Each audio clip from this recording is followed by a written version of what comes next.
Party और दावे हालांकि सभी राजनीतिक दलों की तरफ से किए जा रहे हैं संजय जी, लेकिन जिस तरह से अभी हम सुन रहे थे आम आदमी पार्टी के प्रत्याशी को दिल्ली की जो स्थिति जो तस्वीर निकाली जा रही है, अभी भी फ्री सेवा के तौर पर जनता से लाभ लेने की कोशिश की जा रही है।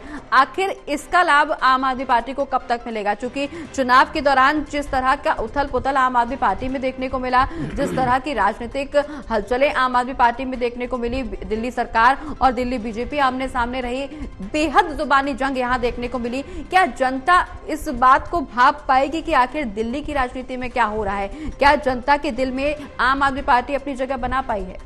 देखिए प्रगति, जो दिल्ली में आम आदमी पार्टी का एक तरह से विजय का बहुत बड़ा कारण वही रहा है कि 30 से 40% जनता यहाँ जो है झुग्गी झोपड़ी में रहती है, और उसका यदि बिजली माफ़ हो जाता है, उनको जीरो देना होता है, बिजली पानी और उसी तरह से मेडिकल की सुविधाएं जिस तरह से उन्होंने करने की कोशिश की, सब जगह तो नहीं कह सकते, जितना मोहल्ला क्लिनिक का शोर है एक्चुअली उतना वो यदि ग्राउंड में जाकर देखेंगे तो उतना नहीं है, लेकिन बिजली पानी के इस नाम पर जरूर। लेकिन अभी जो पानी की जो समस्या अभी चल रही है वो और हरियाणा को दोष दे रहे हैं जी। तो इस तरह की चीजें एक तरह से कहीं ना कहीं उनके कहीं इमेज को भी डेंट मार रही है जी। लेकिन बिजली एक बड़ा फैक्टर है कि लोगों का बिल नहीं बन रहा है और इससे बहुत जनता खुश है।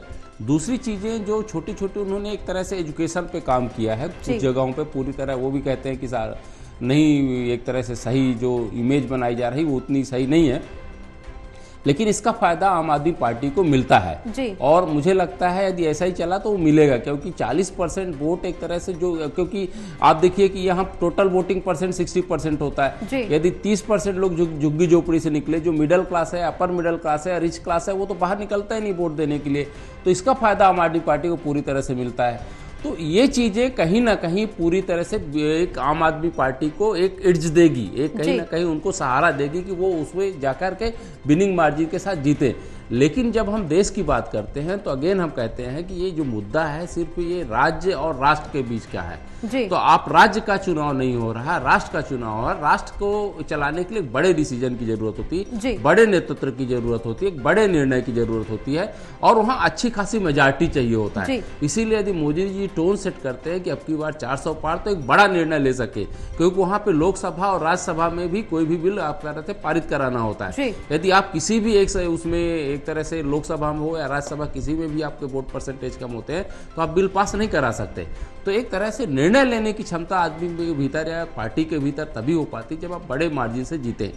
तो इसीलिए यहाँ देखें तो यदि आम आदमी पार्टी और दूसरे उनके गठबंधन की हम बात करें तो मुझे लगता है हो सकता है 1-2 सीटें, जैसे मैंने शुरुआत में कहा था कि 1-2 सीटें फंसी हुई नजर आ रही थी दिल्ली में, लेकिन अंत समय तक वो भी मुझे क्लियर नजर आ रहा है, क्योंकि अभी रुझान प्राप्त हुए, अभी निर्णय नहीं हुए। उसमें क्या होता है कि रुझान में हो सकता है कि एक ही क्षेत्र का हो जहां उनके वोटर परसेंटेज ज्यादा हो, क्योंकि दोपहर तक स्थिति क्लियर होगी जब सभी जगह के एक तरह से पेटियां खुल जाएंगी, तब पता चलेगा कि सही रुझान क्या है।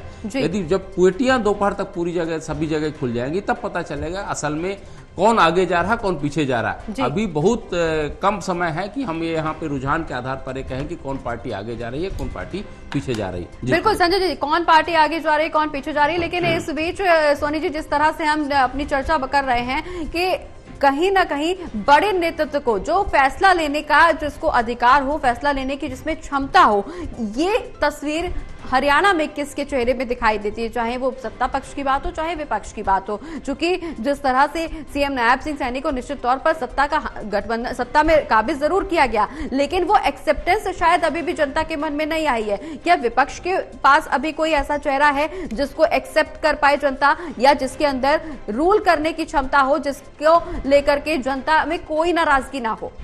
देखिए, हरियाणा में अगर कांग्रेस का कोई निर्वाचित चेहरा है तो वो भूपेंद्र सिंह हुड्डा ही हैं, और हरियाणा में अगर चुनाव लड़ा गया तो भूपेंद्र हुड्डा के नाम पर ही लड़ा गया है जी। अगर सिरसा को छोड़ दें, बाकी जगह हम देखें, देश वाली बेल्ट में देखें तो भूपेंद्र हुड्डा निर्वाचित नेता है और उनके नाम पर ही चुनाव लड़ा गया है। और देखिए अब उनके बेटे, हालांकि देखिए राज्यसभा के सदस्य हैं, 2 वर्ष का उनका कार्यकाल पड़ा हुआ है, इसके बावजूद भी कांग्रेस हाईकमान ने भूपेंद्र हुड्डा को रोहतक से चुनाव लड़ाया, तो इसके पीछे भी सोची समझी रणनीति है। तो इससे, क्योंकि अगर भूपेंद्र हुड्डा चुनाव जीतते हैं तो हरियाणा का जो राजनीतिक जो है कायाकल्प होगा, एक राजनीति में नया परिवर्तन आएगा, कांग्रेस कार्यकर्ताओं का उत्साह बढ़ेगा।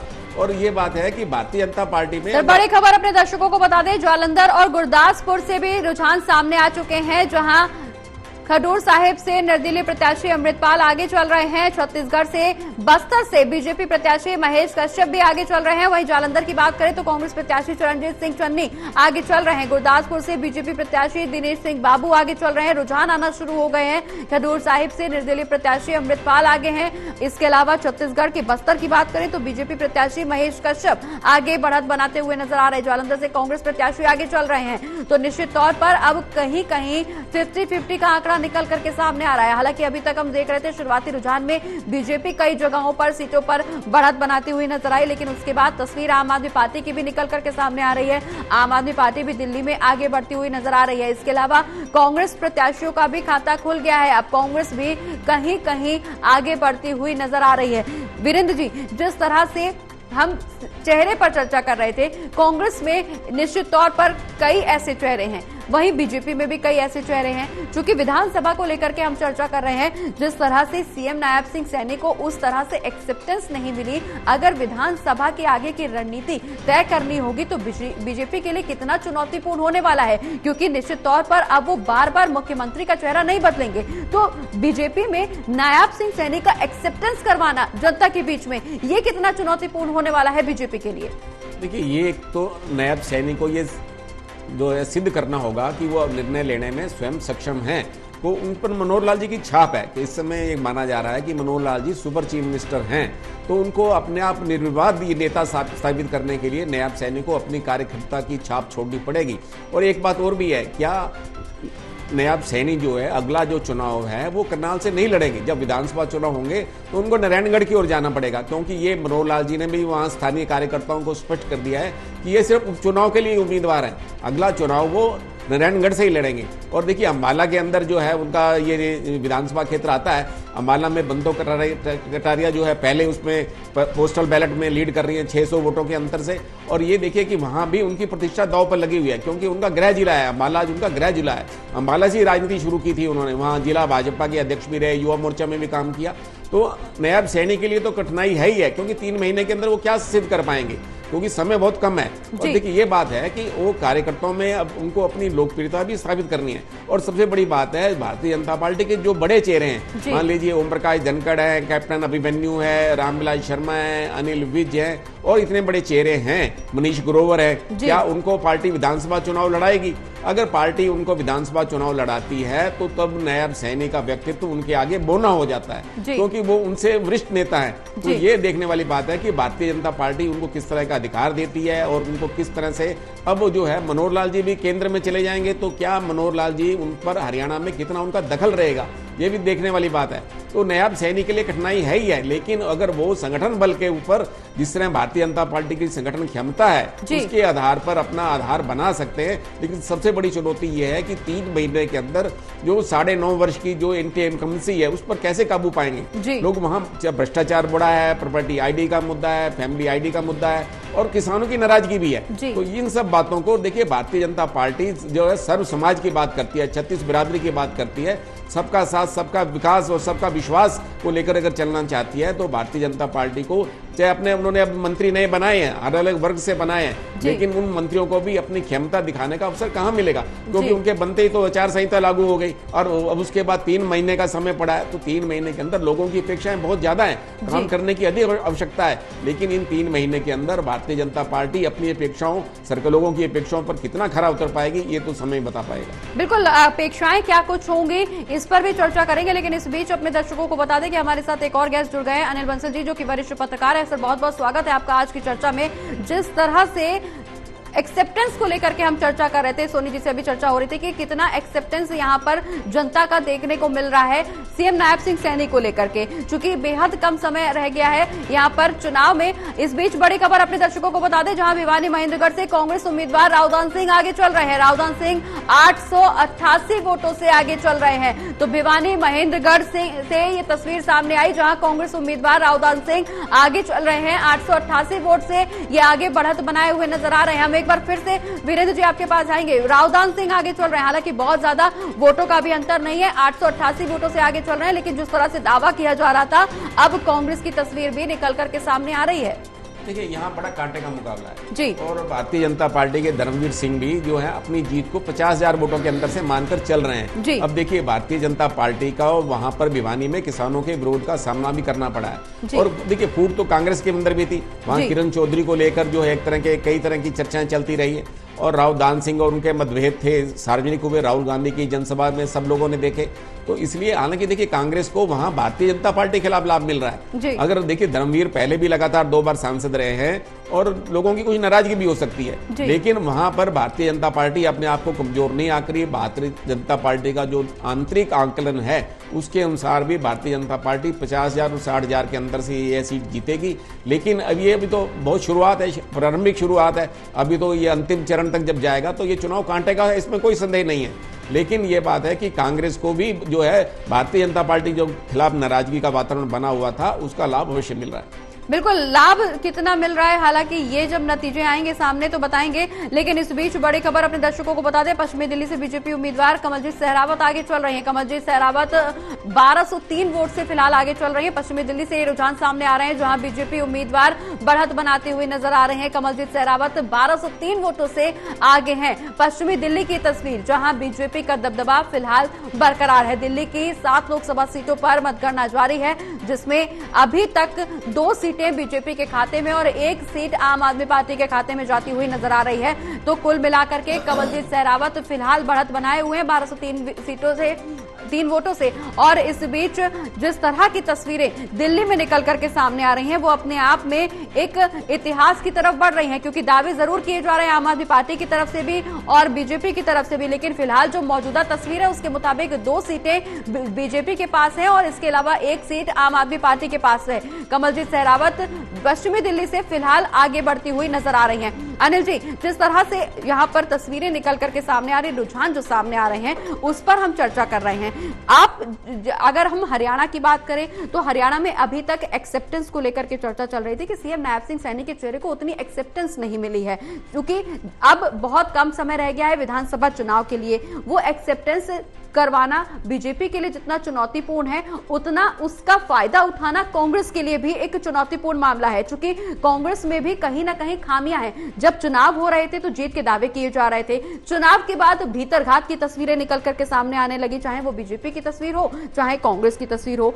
इस भीतरघात की स्थिति से कैसे ये पार्टियां उभर पाएंगी और अपने अपने नेताओं को, अपने अपने प्रत्याशियों को जनता के मन में वो एक्सेप्टेंस कैसे दिलवा पाएंगे? देखिए, एक तो हम ये नहीं मान सकते कि लोकसभा चुनाव के नतीजे कोई मुख्यमंत्री के बारे में जनादेश हैं। ये चुनाव पूरी तरह से प्रधानमंत्री नरेंद्र मोदी के नाम पर लड़ा गया और फिर मोदी की सरकार। तो कहीं भी राज्यों में अगर आप देखेंगे मुख्यमंत्री गौण हैं। ये ठीक है कि राज्य सरकार का परफॉर्मेंस भी मायने रखता है, पर उम्मीदवारों को बदला गया है। जहां कुछ उम्मीदवार ऐसे हैं जिनका परफॉर्मेंस अच्छा नहीं है, पार्टी ने उनको बदलने की कोशिश की है, बदला है कई जगह नहीं भी बदला है। तो मैं ये नहीं मानता। हाँ, जो आपने कहा कि क्या अभी तो बदला था फिर बदलेंगे, तो उत्तराखंड में ये प्रयोग हम देख चुके हैं। पहले त्रिवेंद्र सिंह रावत की जगह तीरथ सिंह रावत को लाए थे, फिर 6 महीने भी तीरथ सिंह रावत पूरे नहीं कर पाए थे और उसके बाद जो धामी साहब हैं वो आ गए थे और धामी साहब अपना विधानसभा चुनाव हार गए थे। इसके बावजूद धामी साहब को मुख्यमंत्री जारी रखा गया और वो फिर बाई इलेक्शन से जीत के दोबारा आए। तो इसलिए मुख्यमंत्री उसका अपना व्यक्तित्व कैसा है, पार्टी की उसके बारे में धारणा क्या है, भविष्य में सामाजिक समीकरणों के हिसाब से पार्टी संगठन आधारित पार्टी है, वो दूरगामी दृष्टिकोण से फैसले करती है। तो मुझे ऐसा नहीं लगता कि अभी हम इस आधार पर जो सैनी साहब हैं उनका मूल्यांकन करने लगेंगे इन चुनावी नतीजों के आधार पर, तो थोड़ा जल्दबाजी होगी। और विधानसभा चुनाव में अलग मुद्दे होते हैं, लोकसभा चुनाव में अलग मुद्दे हैं, ये सब जानते हैं और सब देखते हैं। वहां कई सीटों का एक मिलाकर तब रिजल्ट निकलता है। आप देखिए, किसी सीट पर कोई उम्मीदवार 2.5 लाख से जीत जाता है, किसी सीट पर उम्मीदवार 10,000 से जीतता है। जब हम पूरी औसत जोड़ते हैं वोट तो हम कहते हैं इतने % वोट आए। भाई एक ही सीट सारे परसेंटेज को प्रभावित कर देती है। और कई बार विधानसभा में 5, हमारे यूपी में जैसे 5 विधानसभा सीट एक लोकसभा में हैं, तो 2 विधानसभा सीट ही लोकसभा के एमपी को जिता देती हैं, जबकि 3 पे वो हार जाता है। तो यही जब विधानसभा का चुनाव होगा तो ऑब्वियसली 2 विधानसभा उनको मिलेंगी, 3 उनको मिलेंगी। तो लोकसभा चुनाव का और विधानसभा चुनाव का परिदृश्य अलग है। ये बात सही है कि मुख्यमंत्री की अपनी लोकप्रियता मायने रखती है और भाजपा में इसमें संदेह नहीं है कि जब तक केंद्र मजबूत है तब तक वहां गुटबाजी कम है, अनुशासनहीनता सतह पर कम आती है। दूसरे दलों में जब वो कमजोर हो गए हैं तो इसलिए अनुशासनहीनता सतह पर भी दिखती है और वो मीडिया में भी सामने आती है। तो ये अंतर हमको मानना पड़ेगा। भाजपा इस चुनाव में कैसा परफॉर्म करती है, इससे उसका भविष्य का अनुशासन और उसकी सांगठनिक क्षमता, संगठन का प्रभाव, उसका अधिकार, ताकत, ये सब चीजें उससे तय होती है। बिल्कुल, निश्चित तौर पर अनिल जी, जिस तरह से आपने बोला कि केंद्र जब तक मजबूत है, संगठन मजबूत होगा, पार्टी लगातार आगे बढ़ेगी। संजय जी, जिस तरह से अगर हम केंद्र की राजनीति की बात करें तो ना सिर्फ प्रधानमंत्री नरेंद्र मोदी, निश्चित तौर पर प्रधानमंत्री नरेंद्र मोदी अपने आप में एक बहुत बड़ा ब्रांड बन गए हैं, जो जनता के बीच में अपनी पैठ बना चुके हैं। लोकप्रियता न सिर्फ देश में बल्कि विदेशों में भी काफी हासिल की है। लेकिन सिर्फ प्रधानमंत्री नरेंद्र मोदी का ही इन्वॉल्वमेंट नहीं है। इसके अलावा अगर हम बात करें तो जेपी नड्डा की भी उतनी ही इसमें हिस्सेदारी है। इसके अलावा अमित शाह की भी इतनी हिस्सेदारी है, क्योंकि अमित शाह को यहाँ पर बीजेपी का चाणक्य माना जाता है और कहा यह जाता है कि चुनाव के लिए, चाहे कोई भी चुनाव हो, उसके लिए बहुत पहले से समीक्षा करना शुरू कर देते हैं अमित शाह, और इसी की वानगी है कि हमें चुनाव में जमीनी स्तर पर उसका असर देखने को मिलता है। देखिए, बिल्कुल ये प्रगति आप सही कह रही हैं और बंसल साहब बहुत बोल रहे थे कि मोदी एक अपने आप में ब्रांड बन चुके हैं जी। और देखिए, बरगद का पेड़ जो होता है अपने साथ बहुत सारी शाखाएं को आप विकसित करता रहता है जी, क्योंकि वो कहीं ना कहीं मजबूती प्रदान करता है। तो मोदी एक तरह से वो बरगद के मेन पेड़ हैं और उसके इर्द गिर्द जितनी उनकी शाखाएं हैं, चाहे आप में अमित शाह का लिया स्ट्रेटजी के रूप में देखें, पॉपुलरिटी के रूप में योगी जी को देख लीजिए, फिर उसी तरह कैंपेन में उनके पूरे छत्रा अपने अपने जगह पे लड़ जाते हैं, चाहे हेमंत बिस्वा शर्मा हो, चाहे अन्नामलाई हो तमिलनाडु में। तो आप पूरा इस तरह से वो जो उस तरह से रचना रचते हैं, व्यू रचते हैं, वो कहीं ना कहीं उनके जीत का मार्ग प्रशस्त करता है। मोदी जी सिर्फ अपने ब्रांड सिर्फ मीडिया के माध्यम से नहीं बने, उन्होंने जैसा कि मैंने पहले ही कहा कि संकल्प से सिद्धि तक का जो मार्ग प्रशस्त किया, तो उन्होंने जो कहा करने की कोशिश भी की और उन्होंने रिजल्ट भी दिया। आप देखिए, आज जैसे ब्रांड की बात करते हैं तो आप देखिए कि ये इतना बड़ा ब्रांड बन चुका है कि दो देशों में युद्ध हो रहा है और युद्ध के बीच में एक फोन जाता है और अपना देश के बच्चे नहीं, दूसरे देश के बच्चे भी भारत का झंडा लेकर के निकलना चाहते हैं तो सुरक्षित निकल जाते हैं। ये इतना बड़ा ब्रांड है, तो ये छोटी मोटी घटना नहीं है। इस चीज को हमें समझना पड़ेगा कि जहां तक हमारा कोई हमें वैल्यू नहीं देता था, आज दो देश यदि एक फोन कॉल पे रुक जा रहे हैं तो मोदी की ब्रांड की बदौलत है, उनकी ताकत की बदौलत है। और ये ताकत कहां से पैदा होती है, ये कहें तो अपने स्वयं आत्मनिर्भरता से पैदा होती है, चाहे वो मेक इन इंडिया हो, चाहे वो स्टार्टअप इंडिया हो, चाहे मार्केट हो। क्योंकि शेयर मार्केट आप देखिए 2014 में जो शेयर मार्केट 25,000 था, आज देखिए 2024 में जब रिजल्ट आ रहे हैं 76,000 77,000 पहुंच रहा है। मतलब आप 79 से लेके 14 तक 25,000 पहुंचे और 10 साल में 50,000 आगे आप बढ़ रहे हैं। तो ये मार्केट की जो ताकत है, ये जो बाजार की ताकत है, कहीं ना कहीं एक तरह से इकोनॉमी को भी सुधर करती है। जब इकोनॉमी सुधर होगी तो आपका इंफ्रास्ट्रक्चर बढ़ेगा, आपके रोड अच्छे बनेंगे, आपके रेलवे अच्छे बनेंगे, आपके संसाधन बहुत बढ़ेंगे, आपको काम करने के बहुत सारे अपॉर्चुनिटीज मिलेगी, लोगों को रोजगार मिलेगा। भले हम सरकारी रोजगार की ना बात करें, दुनिया में कहीं भी सरकारी रोजगार आज के डेट पे नहीं है, पूरी दुनिया में कॉन्ट्रेक्चुअल अपॉइंटमेंट होते हैं और प्राइवेट जॉब की क्रिएशन है। तो ये इस तरह मेक इन इंडिया हो, स्टार्टअप हो और जो इस तरह से चीजें लोगों को बढ़ रही हैं, तो बाहर वालों को आप देखिए कि जो इकोनॉमी आ रही है, आज देखिए कि हमारे 100 टन के ऊपर एक तरह से सोना यहाँ पे आरबीआई में है। तो ये सब जो सीआरआर जिसको हम कैश रिजर्व रेशियो जिसको बोलते हैं, वो लगातार बढ़ा है। मतलब ये सब चीजें देखिए तो एक देश की मजबूती का एक बहुत बड़ा हिस्सा होता है और मोदी जी ने वो करने की कोशिश की। यदि बाहर के लोगों का, आप तो देश के लोगों का विश्वास नहीं जीत सकते, बाहर के लोगों का विश्वास भी भारत के प्रति बढ़ा है, तो कहीं ना कहीं उसमें मोदी की एक तरह से सफलता रही है, मोदी की गारंटी रही और उनका विकास का मॉडल जो है, मुझे लगता है वो बहुत बड़ा कारण रहा है कि लोगों का ये विश्वास वो परिणाम के रूप में परिलक्षित होगा। बिल्कुल, जिस तरह से वीरेंद्र जी मोदी की गारंटी को लेकर के यहाँ पे चर्चा हो रही है, मोदी की गारंटी ने चुनाव के दौरान भी काफी तूल पकड़ा। विपक्ष में अगर हम देखें तो वो चेहरा किसको माना जा सकता है जो पीएम मोदी को टक्कर दे दे, और उसके अलावा राज्य स्तर पर अगर हम देखें तो राज्य स्तर में सीएम नायब सिंह सैनी का निश्चित तौर पर कोई ऐसा खास दबदबा नहीं है, लेकिन इसलिए भी उनको एक्सेप्ट किया जा रहा है क्योंकि नेतृत्व तो यहाँ पर मजबूत है। जैसे कि अनिल बंसल साहब अभी कह रहे थे कि अगर केंद्र मजबूत होगा तो कहीं ना कहीं उसकी एक्सेप्टेंस बढ़ेगी। और यही वजह है कि राज्य सरकारों में पार्टी को लेकर के विशेषता बढ़ती रहती है। अगर हम हरियाणा की चर्चा कर रहे हैं या ओवरऑल विपक्ष की बात कर रहे हैं, तो विपक्ष में प्रधानमंत्री नरेंद्र मोदी के विपरीत कौन सा ऐसा चेहरा है जिसको जनता के सामने पेश किया जा सकता है? देखिए, चुनाव प्रचार के दौरान हरियाणा के अंदर तो प्रियंका गांधी की रैली भी पानीपत में हुई जी। और इसके अलावा राहुल गांधी का रोड शो भी रहा, राहुल गांधी की जनसभा भी हुई चरखी दादरी में। लेकिन जो प्रियंका गांधी ने प्रभावित किया, जिस तरह के मुद्दे उन्होंने उठाए, उससे हरियाणा के किसानों में, हरियाणा के लोगों में एक तरह का संदेश गया। लेकिन इसके बावजूद भी जो भारतीय जनता पार्टी में जो नरेंद्र मोदी की रैली हुई, अमित शाह की रैली हुई, जगत प्रकाश नड्डा जी का बुद्धिजीवी सम्मेलन हुआ, तो उसका हालांकि नितिन गडकरी भी रहे और उत्तर प्रदेश के मुख्यमंत्री योगी आदित्यनाथ का भी कार्यक्रम रहा, तो लेकिन भारतीय जनता पार्टी में मोदी की 3 रैलियां हुई, लेकिन उन 3 रैलियों का व्यापक प्रभाव देखा गया, उसका असर भी हुआ। अगर हम देखेंगे हरियाणा कांग्रेस में देखें तो कांग्रेस में भूपेंद्र सिंह हुड्डा ही राज्य स्तर पर नेता थे, इसके अलावा कोई और नेता बाहर निकला ही नहीं। कुमारी शैलजा थी, वो अपने सिरसा तक सीमित रहे। हाँ, एक दिन के लिए अम्बाला में अवश्य प्रचार के लिए आई क्योंकि उनका पुराना निर्वाचन क्षेत्र था, लेकिन इसके अलावा अगर हम रणदीप सुरजेवाला को देखें तो वो कैथल तक सीमित रहे। पूरे हरियाणा के अंदर कांग्रेस के किसी नेता ने प्रचार किया तो वो भूपेंद्र सिंह हुड्डा ही थे। तो बिल्कुल सोनी जी, आपको बीच में रोकना चाहूंगी क्योंकि दिल्ली की राजनीति में भी उथल पुथल जरूर देखने को मिल रही है। हमारे साथ लाइव जुड़ गए हैं बीजेपी के प्रवक्ता हैं विजय शर्मा। जरा बहुत बहुत स्वागत है आपका टोटल न्यूज पर। 7 सीटों में 3 सीटें बीजेपी के खाते में जाती हुई नजर आ रही हैं।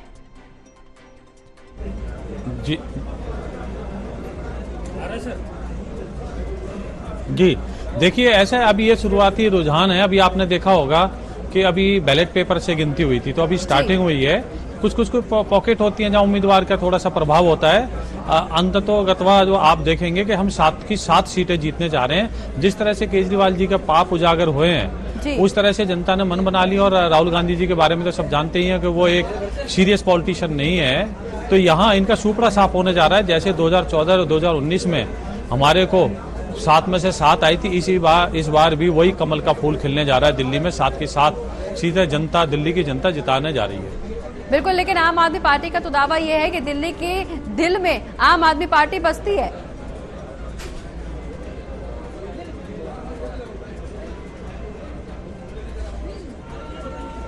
देखिए, वो केजरीवाल जी के बारे में मैं कहना चाहता हूं, ये वो आदमी है जो सबसे बड़ा यू टर्न लिया इन्होंने। कितनी बार आप देखें, ट्रायल कोर्ट से लेकर सुप्रीम कोर्ट तक कितनी बार इन्होंने माफी मांगी है कोर्ट में। पहले आरोप लगाते हैं, भाग जाते हैं। तो अब इनका जो है चेहरा उजागर हो चुका है जी। तो अब इनको जनता ने नकार दिया है। और आपने देखा होगा किस तरह से जब ये जेल से पैरोल पे छूट कर आए थे तो ये मंदिर गए थे, इन्होंने आह्वान किया था 1 दिन पहले, लेकिन जनता वहां कोई नहीं पहुंची। 100 आदमी थे, 100 आदमी से ज्यादा तो वहां हनुमान मंदिर में वैसे ही होते हैं जी। तो इनके साथ अब जनता का जो समर्थन है वो खो चुके हैं, क्योंकि ये झूठ की राजनीति करते हैं, लोगों को बरगलाते हैं। और ये तो खुद कहते हैं कि मैं अर्बन नक्सली हूँ। तो ऐसे लोगों को जनता पहचान चुकी है। अब इनका कुछ नहीं होने वाला है। यहाँ 7 की 7 सीटें बीजेपी। बिल्कुल विजय जी, कांग्रेस का भी दावा ये है कि गठबंधन में सरकार हम ही बनाने जा रहे हैं।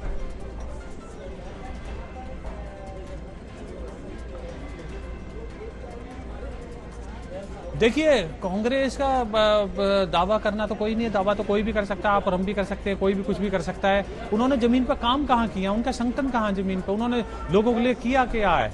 अब मुझे बताइए, 70 साल इस देश ने उनको दिए, उन्होंने क्या किया? वो खुद के उनके प्रधानमंत्री कहते थे मनमोहन सिंह जी के जो है पैसे पेड़ से नहीं जुड़ते हैं। और राहुल गांधी जी मजाक उठाते थे गरीबों का, कहते हैं ये तो माइंड सेट है, गरीबी है ही नहीं। और राजीव गांधी जी कहते थे कि 1 रुपए में 15 पैसे पहुंचता, बाकी इनकी पार्टी भ्रष्टाचार कर जाती थी। तो इस तरह से इन्होंने तुष्टीकरण की राजनीति की है और देश को कमजोर करने का काम किया। और देश विरोधी ताकतों के साथ इन्होंने हाथ मिलाने का, टुकड़े टुकड़े गैंग को टिकट देने का, तो वो सारी जनता देखती है। सारा सब कुछ बना के ऐसी जनता जनार्दन है, ऐसे किसी को नहीं चुनती। तो आप देखना, हमारी 400 सीट से ज्यादा आने जा रही हैं एनडीए गठबंधन के साथ जी। एक बार फिर मोदी सरकार आएगी। बिल्कुल विजय जी, मोदी सरकार का दावा हालांकि सभी बीजेपी के लोग करते हुए नजर आ रहे हैं, लेकिन इस बार कांग्रेस का कहना यह है कि जनता बदलाव का मन बना चुकी है। इस बार तीसरी बार मोदी सरकार नहीं बनेगी, बदलाव चाहती है जनता।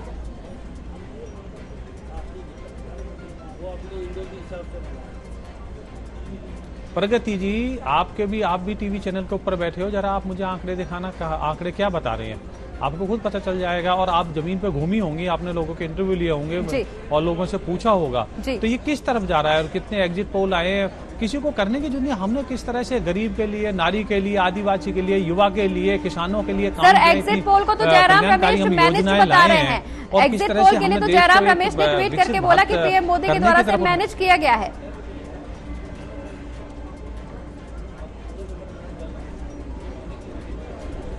देखिए, आप मुझे बताइए ये कितनी हास्यास्पद बातें हैं।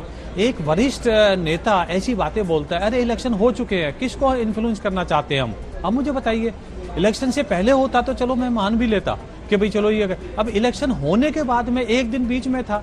अब मुझे 1 तारीख रात को लोगों ने एग्जिट पोल किया और 4 तारीख को, और यही एग्जिट पोल कर्नाटक में इनको जिता रहे थे, पंजाब में इनको जिता रहे थे, तेलंगाना में इनको जिता रहे थे। जब एग्जिट पोल के ऊपर इन्होंने कैसे उंगली नहीं उठाई? और मैं आपको ये टीवी चैनल के ऊपर नाम नहीं लेना चाहता हूँ, एक इनके बड़े पदाधिकारी हैं, उनका खुद का एक चैनल है, उसने खुद हमारे को 400 से ज्यादा सीटें दी हैं। तो अब उसकी बातों पे क्या कहेंगे? ये कुछ बोला क्या? तो इस तरह से ये देखो, अगर किसी भी न्यायालय से इनके पक्ष में कोई आदेश नहीं आता है तो न्यायालय के ऊपर 1 सेकंड लगाते हैं उंगली उठाने में। जिस तरह से मीडिया काम करती है तो मीडिया के ऊपर, तो ये कोई भी स्वतंत्र एजेंसी देश में कोई भी हो, चाहे वो चुनाव आयोग हो, आपका मीडिया हो, न्यायपालिका हो, कुछ भी हो, इनके लिए कुछ नहीं है। ये कानून से ऊपर समझते हैं, ये राजे रजवाड़ों की पार्टी समझते हैं अपने आप को। युवराज जी जो है, तो इन्होंने एक नियम बना रखा है कि देश का भले ही कितना नुकसान हो जाए, लेकिन ये अपने आप को संविधान से ऊपर समझते हैं। और उसी का रिजल्ट है कि जनता हमारे को अब की बार, तीसरी बार हम कीर्तिमान स्थापित करने जा रहे हैं कि 2014 से बड़ा मैंडेट हमें 2019 में मिला और 2019 से बड़ा मैंडेट हमें 2024 में मिलने जा रहा है। तो ये जनता का प्यार है, स्नेह है, ये समझ नहीं पा रहे हैं। ये अभी बहुत पीछे चल रहे हैं, लोगों से जुड़ नहीं पा रहे हैं, क्योंकि ये फुल टाइम राजनीति नहीं करते हैं, ये जनता के बीच में नहीं रहते हैं। ये तो 80 साल की औरत से पैर छुपाते हैं, और हमारे प्रधानमंत्री मोदी जी जो श्रमिकों के पैर धोते हैं। तो ये फर्क है। हमारे लिए गरीब जो है वो हमारा सर के ऊपर बैठा होता है, हम सर आंखों पे बैठाते हैं। ये गरीब को कुछ नहीं है। आप मुझे बताइए, क्या शेख अब्दुल्ला का बेटा फारूक अब्दुल्ला का बेटा उमर अब्दुल्ला, क्या कोई सोच सकता है कि चीफ मिनिस्टर बन जाए? जी। आप मुझे बताओ, कांग्रेस में कोई सोच सकता है कि किसी गरीब का बेटा? हमारी कार्यकर्ता बेस्ड पार्टी, आपने देखा होगा किस तरह से मध्य प्रदेश में हमने काम कार्यकर्ता को चीफ मिनिस्टर बनाया, किस तरह से हमने राजस्थान में मनाया, किस तरह से हमारे मोदी जी। हालांकि इस दौरान आम आदमी पार्टी की तरफ से और बीजेपी की तरफ से तमाम दावे जरूर किए जा रहे हैं कि अगर सरकार बनेगी तो इस दौरान दिल्ली को खास राज्य का दर्जा दिलवाया जाएगा, दिल्ली को विशेष राज्य का दर्जा दिलवाया जाएगा। ऐसे ही बीजेपी की तरफ से भी अपने संकल्प पत्र में कई चुनावी वादे किए गए हैं। अगर बीजेपी की सरकार बनती है तो 100 दिन में क्या मुख्य कार्य होंगे जो बीजेपी की सरकार आगे करते हुए नजर आएगी?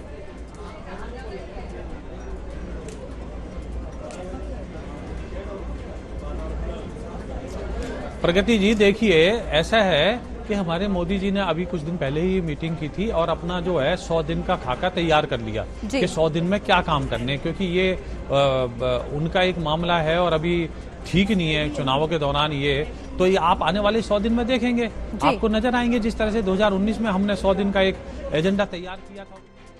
तो बीजेपी आगे चल रही है, दिल्ली की सभी 7 सीटों पर बीजेपी आगे चल रही है। बड़ी खबर अपने दर्शकों को दिखा दें, जहां दिल्ली में सभी 7 सीटों पर बीजेपी आगे चल रही है। सबसे पहले और सबसे सटीक नतीजे सिर्फ टोटल टीवी पर अपने दर्शकों के लिए। दिल्ली में सभी 7 सीटों पर शुरुआती रुझान सामने आ चुके हैं। दिल्ली में सभी 7 सीटों पर बीजेपी आगे चल रही है। तो बड़ी खबर अपने दर्शकों को लगातार बना रहे हैं, जहां दिल्ली में सभी 7 सीटों पर बीजेपी आगे चल रही है। बीजेपी से हमारे साथ प्रवक्ता विजय शर्मा जी लगातार बने हुए हैं। विजय जी, बीजेपी सभी 7 सीटों पर आगे बढ़त बनाती हुई नजर आ रही है। सभी 7 सीटों पर फिलहाल शुरुआती रुझान के मुताबिक दिल्ली में आगे चल रही है बीजेपी।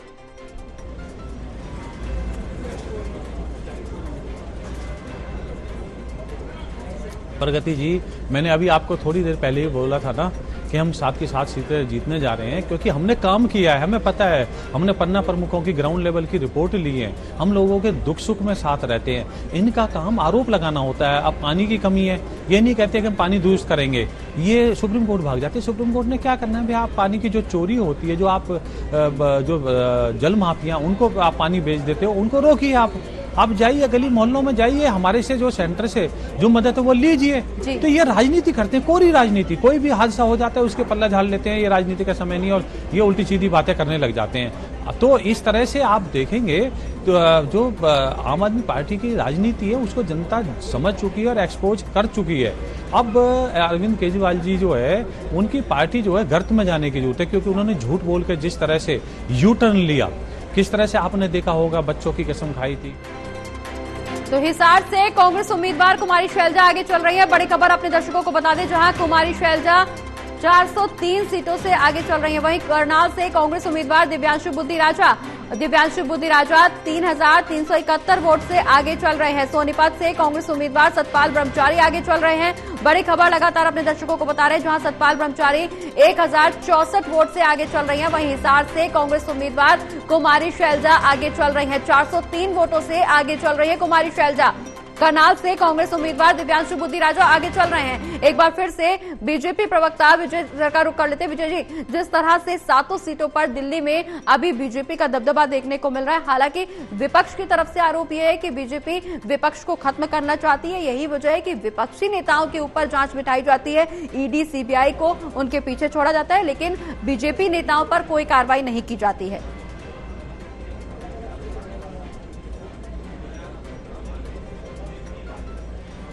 प्रगति जी, देखिए ये शराब घोटाला हुआ, शराब घोटाला में इनको 9 समन दिए गए। केजरीवाल जी क्यों नहीं पेश हो गए पहले उस पर ही? आप मुझे बताइए, लालू यादव के खिलाफ 1997 में केस हुआ था। कनी मोरी किसके काल में अंदर गई थी? आप मुझे बताइए, हेमंत सोरेन के जो फादर हैं सुबीर सोरेन, उनके खिलाफ कब केस हुआ था? आप मुझे बताइए, अखिलेश यादव के फादर जो है मुलायम सिंह यादव है, उनके खिलाफ कब केस हुआ था?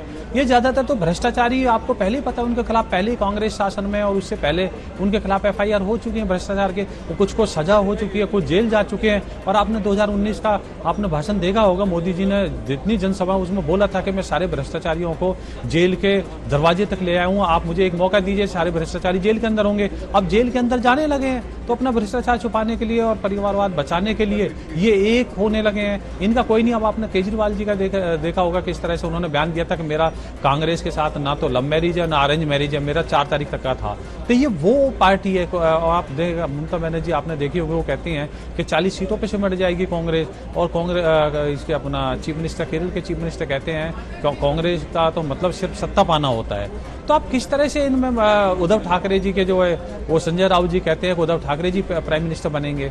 तो इनमें जो सर फुटोवल देखना, अभी जैसे जैसे रिजल्ट आएंगे, अभी तो ये रुझान है, एक दूसरे के ऊपर तोहमत लगाना शुरू कर देंगे। क्योंकि जनता जो है, जनता ये देखती है कि देश को कौन मजबूत कर सकता है। आपने देखा होगा जैसे एग्जिट पोल आए तो सेंसेक्स कितने 2000 पॉइंट से ज्यादा ऊपर उठ गया। तो ये पढ़े लिखे लोग थे, उनको भी पता है कि किसके हाथों में देश सुरक्षित है, किस तरह से हमने देश सुरक्षित बनाया, किस तरह से 500 करोड़ का हम निर्यात करते थे, आज हम 22,000 करोड़ का निर्यात करते हैं रक्षा में, किस तरह से हमने डिफेंस कॉरिडोर बनाए, किस तरह से हमने रक्षा हथियार खरीदे हैं। आपने देखा होगा किस तरह से एंटनी जी जो रक्षा मंत्री थे उस टाइम के, मनमोहन सरकार के, 2012 में बोलते थे हमारे पास पैसा ही नहीं है रक्षा उपकरण खरीदने के लिए। इन्होंने सेना के हाथ बांध रखे थे, हमने कैसे घर में घुस के मारा है। और ये देखो बॉम्बे की सड़कों पे किस तरह से उन्होंने कत्लेआम मचाया था। और हमारे प्रधानमंत्री बोलते थे मनमोहन सिंह जी कि हमें 2020 खेलने की आदत नहीं है जी। हमारे जवानों के सिर काट के ले जाते थे, उससे फुटबॉल खेलते थे पाकिस्तान में। ये हालात थे।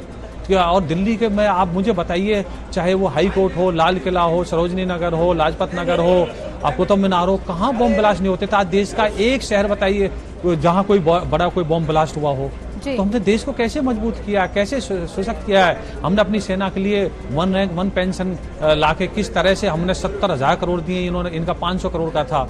तो जैसे किसानों को हमने 11 करोड़, किसानों को हमने 6,000 रुपए साल के दिए हैं, किस तरह से हमने 11 लाख करोड़ की सब्सिडी दी है। आज पूरे विश्व में 3,000 रुपए का एक बैग आता है खाद का, जो हम 300 रुपए में देने जा रहे हैं। हमने जो खाद, जो अपना कृषि बजट है वो 5 गुना बढ़ा दिया है। और हम MSP में लगातार बढ़ोतरी कर रहे हैं और हम 14 फसलों पे हमने MSP देने का काम किया है।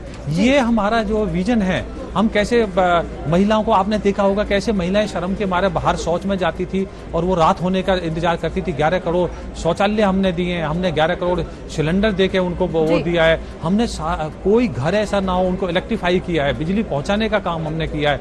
4.25 लाख किलोमीटर हमने सड़क बनाई है, ग्रामीण सड़कें बनाई है, हमने एक्सप्रेस वे बनाई। इनके टाइम में अगर छोटे मोटे बनते थे तो वो हाईवे बनते थे, इनके टाइम में जो एवरेज थी वो 12 से 14 किलोमीटर मैक्सिमम थी। हमारे यहाँ मैक्सिमम जो है 38 से 45 किलोमीटर पर डे की होगी। बिल्कुल विजय जी, हालांकि दावे जरूर अभी भी यही किए जा रहे हैं विपक्षी गठबंधन की तरफ से कि जीत इस बार विपक्षी गठबंधन की होगी, इंडिया गठबंधन की होगी, चूंकि जनता बदलाव का मन बना चुकी है, रुझान सामने आना शुरू हो चुके हैं। क्या कुछ नतीजे सामने आएंगे, इस पर भी चर्चा करेंगे, लेकिन हमारे साथ गेस्ट भी बने हुए हैं। अनिल जी, जिस तरह से दिल्ली में अभी बीजेपी बढ़त बनाए हुए है सभी 7 सीटों पर, अगर हम ओवरऑल देश की बात करें तो कहीं कहीं पर वो तस्वीरें भी सामने आ रही हैं जहां कांग्रेस प्रत्याशियों को आगे बढ़त मिलती हुई नजर आ रही है। क्या वाकई इंडिया की जनता जो है, देश की जनता है, बदलाव का मन बना रही है? भारत जो है ना विविधताओं से भरा हुआ देश है, हम सब जानते हैं जी। ये विचित्र बात है कि जो दक्षिण भारत में जहां भाजपा का प्रभाव नहीं रहा है जी, वहां इस बार ये माना जा रहा है कि भाजपा की पैठ हो रही है जी। जहां सीधी भाजपा और कांग्रेस के बीच लड़ाई है, उसमें हम राजस्थान हरियाणा को छोड़ दें तो बाकी जगहों पर कांग्रेस बेहतर परफॉर्म करती हुई नहीं दिख रही है। और जहां क्षेत्रीय दल हैं वहां कई जगह, जैसे आपका बिहार है या महाराष्ट्र है या कर्नाटक है, तो वैसी जगहों पर एक टक्कर दिखती है। पर जो आपने दिल्ली की बात की, दिल्ली में ये अजीब ही तरह का ट्रेंड है कि यहाँ विधानसभा में आम आदमी पार्टी बम्पर परफॉर्मेंस करती है जी। और 14 में हमने देखा और 19 में देखा, 7 की 7 सीटें लोकसभा की बीजेपी जीत गई जी। और इस बार भी ऐसा नहीं लग रहा था कि कोई बीजेपी को लोकसभा में यहाँ बड़ी चुनौती मिल रही है। इसका कारण अगर हम 2019 के जो चुनावी नतीजे हैं उनके मार्जिन को अगर हम देखें प्रगति जी, तो वो दोनों को, आम आदमी पार्टी और कांग्रेस को जोड़ लें तो वो 50% भी वोट नहीं ले पाए थे। करीब 56% वोट लेकर बीजेपी के औसत उम्मीदवार विजयी हुए। तो हम जो मान को लेकर के चर्चा की जा रही थी कि करनाल की सीट बेहद हॉट सीट मानी जा रही है, क्योंकि यहाँ से पूर्व मुख्यमंत्री चुनावी मैदान में है और उनके खिलाफ युवा जो योद्धा हैं वो सामने आए हैं, दिव्यांशु बुद्धिराजा। हालांकि बहुत ज्यादा अंतर अभी सामने नहीं आया है, महज 1692 वोटों से आगे चल रहे हैं, लेकिन फिलहाल बीजेपी बढ़त बनाती हुई नजर आ रही करनाल से। करनाल में अंततः मनोहर लाल जी का ही बढ़त रहने की संभावना है। देखिए, इसमें 9 विधानसभा क्षेत्रों में 5 जो सीटें हैं वो भारतीय जनता पार्टी के पास हैं, 3 कांग्रेस के पास हैं और एक निर्दलीय नीलोखेड़ी से धर्मपाल गोंदर हैं। तो पहले वो धर्मपाल गोंदर सरकार को समर्थन दे रहे थे, उन्होंने समर्थन बाद में वापस ले लिया और कांग्रेस को दिया है। तो ये बात माननी चाहिए कि मनोहर लाल जी का वहां दबदबा तो है। देखिए, ये नरेंद्र मोदी के कारण है। अगर मनोहर लाल जी को अपने बलबूते पर वोट नहीं मिल रहे, उनको भी मोदी जी के नाम पर वोट मांगने पड़े हैं। और ये बात है कि शहरी क्षेत्रों में भारतीय जनता पार्टी का दबदबा है, प्रभाव है, और ग्रामीण क्षेत्रों में निश्चित रूप से जो 3 विधानसभा क्षेत्र हैं, चाहे उसमें इसराना है, चाहे असंध है, चाहे समालखा है, तो यहाँ जो है भारतीय जनता पार्टी को इस बार जो है बढ़त तो मिलने की संभावना कमी है, क्योंकि ये कांग्रेस के प्रभाव क्षेत्र वाले इलाके हैं। तो ये बात है कि बाकी इलाकों में जो शहरी क्षेत्र हैं उसमें भारतीय जनता पार्टी को व्यापक बढ़त मिलने वाली है। पानीपत ग्रामीण में सबसे ज्यादा वोट हैं, सबसे ज्यादा वोट वहां पर पोल हुए हैं। तो भारतीय जनता पार्टी की जो बढ़त है, पानीपत ग्रामीण है, पानीपत सिटी है, करनाल है, यहाँ भारतीय जनता पार्टी को बढ़त मिलेगी, मनोहर लाल जी को बढ़त मिलेगी।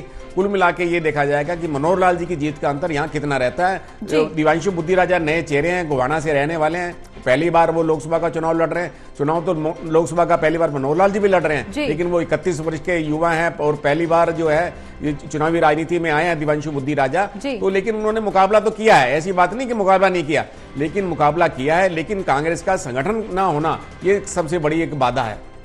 बिल्कुल, कांग्रेस का संगठन, अगर यहां से अगर हम मान के चलते हैं कि बीजेपी की करनाल से जीत होती है, मनोहर लाल यहां से जीतते हैं, तो निश्चित तौर पर हम जिस तरह से जिक्र कर रहे हैं 2019 में, अगर 2019 में भी बीजेपी के खाते में जरूर निश्चित तौर पर सारी सीटें थी, लेकिन उस दौरान भी जीत का अंतर जो था, वोट का जो मार्जिन था, वो बेहद कम था, नेक टू नेक मामला था। क्या यही तस्वीर इस बार भी देखने को मिलेगी? क्योंकि जिस तरह की तस्वीरें सामने आ रही है सोनी जी, बीजेपी के लिए बेहद चुनौतीपूर्ण है। अब चाहे इसकी वजह कांग्रेस के अंदर भीतरघात या गुटबाजी हो, लेकिन कहीं ना कहीं कांग्रेस बीजेपी को टक्कर देती हुई जरूर नजर आ रही है। बिल्कुल, देखिए, कांग्रेस टक्कर दे रही है, अच्छी टक्कर दे रही है। और भारतीय जनता पार्टी ने पिछली बार जितनी भी सीटें थी, 3.5 लाख जो न्यूनतम अंतर था जीत का, तो 6.5 लाख से तो करनाल की सीट का अंतर था, फिर उसके बाद कृष्णपाल गुर्जर जी की सीट का अंतर था फरीदाबाद से। तो इस बार लेकिन वो अंतर तो नहीं रहने वाला। देखिए, इस बार तो जो है मुकाबला कांटे का है, और इस बार सबको जो है भारतीय जनता पार्टी के उम्मीदवारों को भी पसीना छूटा है, ऐसी बात नहीं है। उसका कारण है, देखिए, उसके अंदर हम हर बार जो मोदी के चेहरे पर जो निर्भर नहीं रह सकते, तो उसमें उम्मीदवारों की व्यक्तिगत छवि, जो पहले सांसद रहे उनका क्या प्रभाव रहा है, जनता से कैसा संवाद रहा है, और उनका कैसे एक उन्होंने जनता के बीच रहकर अपना, लोगों के बीच में रहकर अपना काम किया है, और देखिए कितनी योजनाएं लेकर आए हैं, इसका भी बहुत बड़ा प्रभाव रहता है। तो भारतीय जनता पार्टी के खिलाफ जो राज्य सरकार की एंटी इनकम्बेंसी थी, उसका असर भी कहीं ना कहीं इस बार दिखाई दिया है। बिल्कुल संजय जी, एंटी इनकम्बेंसी का असर तो खैर निश्चित तौर पर देश भर में भी देखने को मिला है, लेकिन जिस तरह से योजनाओं का हम जिक्र कर रहे हैं, कहीं ना कहीं प्रधानमंत्री नरेंद्र मोदी के नेतृत्व में जिस तरह से देश को विकास की गति दी गई और जो योजनाएं लागू की गई उनको जमीनी स्तर पर उनका लाभ जो जनता को पहुंचाया गया, ये योजनाएं कितना लाभ देने वाली साबित होंगी। और हालांकि इस दौरान दावा विपक्ष की तरफ से ये भी किया जा रहा है कि सरकार बनते ही इनमें से कुछ योजनाएं ऐसी हैं जिनको तत्काल प्रभाव से खत्म किया जाएगा। देखिए प्रगति जी, ऐसा है, एंटी इनकम्बेंसी फैक्टर होता है, जरूर फैक्टर होता है, लेकिन यदि आप विकास के रास्ते पे चलते चले जाते हैं तो मुझे लगता है एंटी इनकम्बेंसी बहुत ज़्यादा प्रभाव नहीं डालती। ऐसे बहुत सारे उदाहरण हैं। यदि हम विधानसभा के चुनाव के लिए देखें तो मध्य प्रदेश हो, उड़ीसा हो, ऐसे बहुत सारे राज्य रहे हैं, आपका दिल्ली देख लीजिए। लेकिन लोकसभा का चुनाव और विधानसभा का चुनाव, बार बार मैं कहता हूँ, दोनों अलग होता है। ये देश के लिए नाम पे लड़ा जाता है, व्यक्ति के नाम पे लड़ा जाता है, सरकारी सुशासन के नाम पे लड़ा जाता है। ऐसे बहुत सारी चीज़ें होती हैं जिस पे एक तरह से लोकसभा का चुनाव निर्भर करता है। आप देखिए, यदि बीजेपी यदि और मोदी जी के नाम पे तीसरी बार लोकसभा का चुनाव लड़ा जा रहा है तो उसके पीछे मोदी जी का चेहरा नहीं है, बीजेपी नहीं है, उसके पीछे उनका काम है। क्योंकि उन्होंने जो संकल्प पत्र में कहा, उन्होंने जो वादे किए, जो बार बार एकदम मंचों से बोलते हैं मोदी की गारंटी है, तो उसके पीछे उनका कहीं ना कहीं आत्मविश्वास है कि उन्होंने जो कहा था वो करके दिखाया है। चाहे वो बार बार मैं कहता हूँ, चाहे वो राम मंदिर का हो, 370 का हो, 3 तलाक का हो, चाहे विकास का हो, चाहे लोगों तक बिजली, पानी और सड़क पहुँचाने का हो, चाहे गैस पहुँचाने का हो, अब PM आवास योजना हो, ये सब चीज़ों एक तरह से गारंटी है, वो लोगों के जेहन में कहीं ना कहीं याद रह जाती है। तो आप कंपेयर करते हैं 15 साल बनाम 50 साल, आप यदि इस तरह से कंपेयर करें तो 50 साल में आपने किसके लिए काम किया और 15 साल में कितना काम किया। कई बार उसमें तुलनात्मक अध्ययन होता है कि भैया कितने IIT बने, कितने IIM बने, कितनी सुरक्षा हुई, कितनी सड़कें बने, कितने रेलवे, कितने रेलवे स्टेशन बढ़े। तो इस पे भी देखें तो वो कहीं ना कहीं आज की जनता, मैं बोल रहा हूँ बार बार कि अब वो जनता नहीं है कि जो अनपढ़ थी, 20 से 30% में एक तरह से निर्णय हो जाता था लोकसभा में। आज जब 60 से 70% वोटिंग हो रही तो 50% से ज़्यादा लोग निकल रहे हैं वोटिंग करने के लिए। उसमें सब तरह के लोग हैं, गरीब भी हैं, अमीर भी है, मध्य वर्ग भी है। तो वो कहीं ना कहीं एक निर्णायक फैक्टर होता है कि आप 50% से ऊपर की वोटिंग में जब जाते हैं तो वो आपका देखता है, व्यक्ति नहीं देखता, व्यक्ति के पीछे के जो विकास है, उसके जो एक तरह से उसका जो मुद्दा है, जो उसका इंटेंशन है, जो आगे वो देश को कहाँ तक ले जाना चाहता है, ये सब जब देखता है तो उसमें मुझे नहीं कहीं लगता है कि 15 साल बनाम 10 साल बनाम 50 साल यदि हम देखें तो उसमें एक तरह से बीजेपी ने एक तरह से जबरदस्त विकास किया है। और वो विकास की राह अभी भी, रफ्तार अभी भी आगे चल रही है। क्योंकि आप एग्जिट पोल के रिजल्ट से एक शेयर मार्केट बढ़ जाता है। यदि आपको लग रहा है कि आज रिजल्ट थोड़ा कम आ रहा है तो उसमें देखिए आज शेयर मार्केट डाउन है। तो ये जो छोटी छोटी चीजें, सबका साथ, सबका विकास, सबका विश्वास, यदि लेकर के आप आगे चलते हैं तो मुझे लगता है जो जनता भी उसी हिसाब से, आपके उम्मीदों के हिसाब से बिल्कुल संजय जी, ये जो सबका साथ, सबका विकास और सबका विश्वास का नारा जो बीजेपी की तरफ से दिया गया है, अनिल जी, इसी की बानगी है कि इस बार चुनाव आयोग की तरफ से जो कल प्रेस कॉन्फ्रेंस की गई उसमें इस बात का दावा किया गया कि बुजुर्ग जो 85 साल के उम्र के जो ज्यादा बुजुर्ग हैं उन्होंने रिकॉर्ड मतदान किया है। इसके अलावा महिलाओं की हिस्सेदारी भी इस चुनाव में भरपूर देखने को देखी गई है।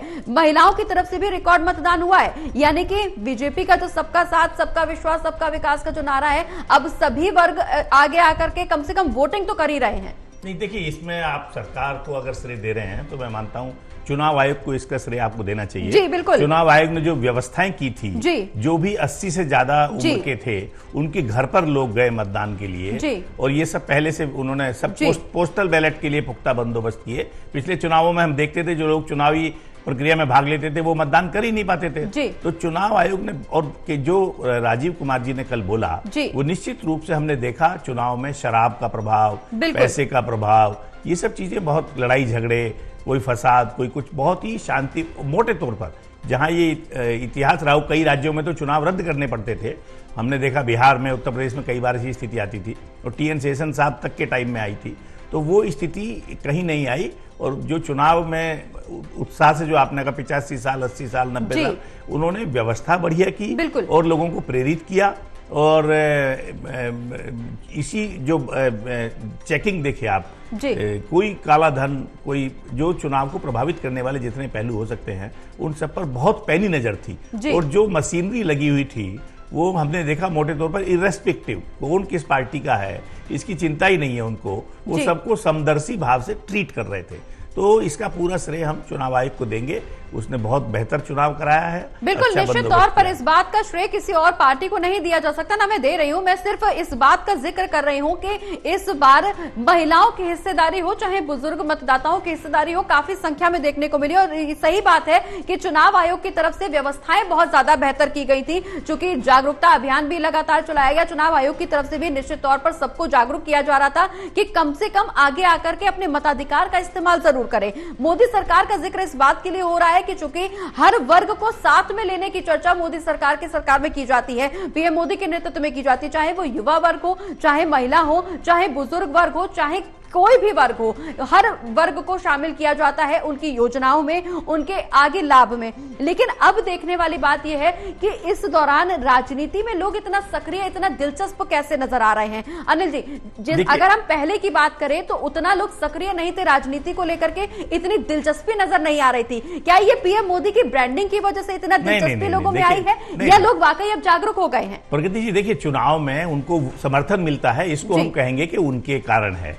लेकिन जो मतदान प्रक्रिया में भाग लेने की बात अगर है तो अतीत में भी लोग उत्साह से भाग लेते रहे हैं। ऐसा नहीं है, जो जनतांत्रिक प्रक्रिया है उसमें लोगों की रुचि रही है। अशिक्षित होते हुए भी लोग भाग लेते रहे हैं। फर्क क्या आया है, जैसे गुजरात का मैं देख रहा था, गिर में एक सिंगल मतदाता के लिए एक मतदान केंद्र की व्यवस्था की गई और वहां से उनका वोट डलवाया गया। ये पहले संभव नहीं था। बड़े सुदूर इलाकों में, पहाड़ी पर्वतीय इलाकों में जब मेरे लिए सुगम हो गया मतदान करना, अगर मुझे 10 किलोमीटर दूर जाकर मतदान करना है, 6 किलोमीटर दूर जाकर करना है, तो फिर आदमी उसमें हिचकता था।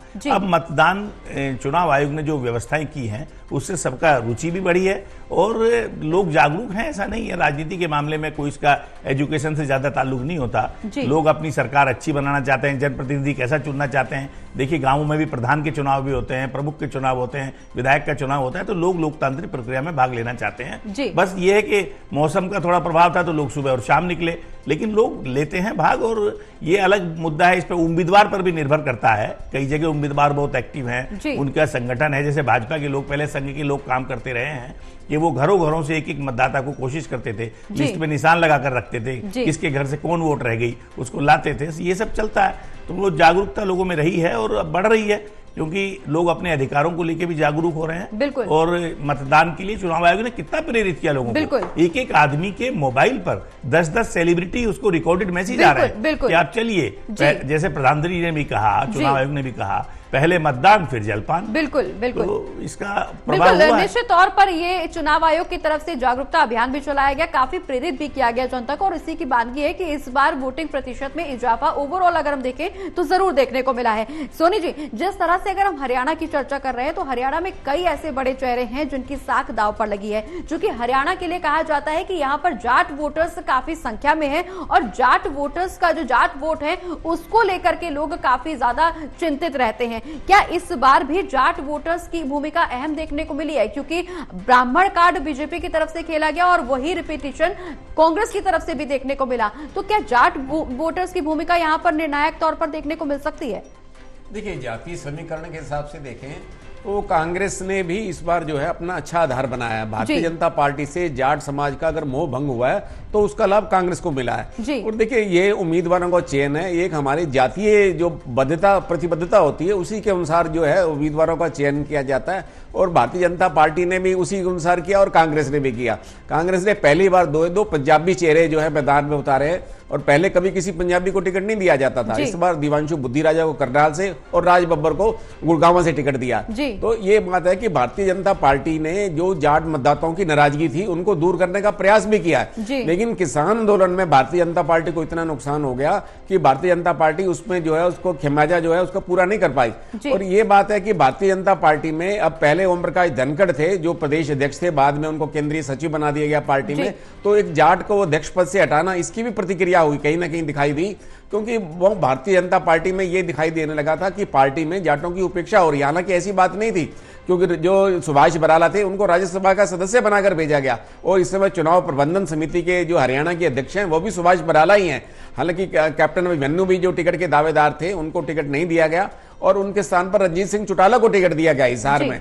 तो भारतीय जनता पार्टी ने जो जाटों का कोटा था उसको कम नहीं किया, लेकिन जाटों में एक धारणा पनप गई कि भारतीय जनता पार्टी जाटों के खिलाफ है, गैर जाटों को ज्यादा वरीयता देती है। इस कारण से है जो भारतीय जनता पार्टी के पक्ष में एक बात जो है धारणा सिद्ध हो गई कि भारतीय जनता पार्टी कहीं ना कहीं जाटों को जो है पसंद नहीं करती, उनके प्रतिनिधित्व पर जो है कैंची चलाती है। हालांकि ऐसी बात तो है नहीं, लेकिन एक आम धारणा स्थापित होगी। और भूपेंद्र सिंह हुड्डा जो जाटों के निर्विवाद नेता हैं, और देखिए इंडियन नेशनल लोकदल और जननायक जनता पार्टी ये दोनों कमजोर हो गए इस बार दिखाई दे रहा है चुनाव के अंदर, क्योंकि हालांकि दुष्यंत चौटाला पहले डिप्टी चीफ मिनिस्टर थे, भारतीय जनता पार्टी से उनका जो है समझौता समाप्त हो गया, तो इस कारण भी भारतीय जनता पार्टी को कहीं ना कहीं इस बात की जो कमी खली है कि जननायक जनता पार्टी के बाद समझौता टूटने के बाद जाटों का जो है भारतीय जनता पार्टी से मोह भंग हो गया।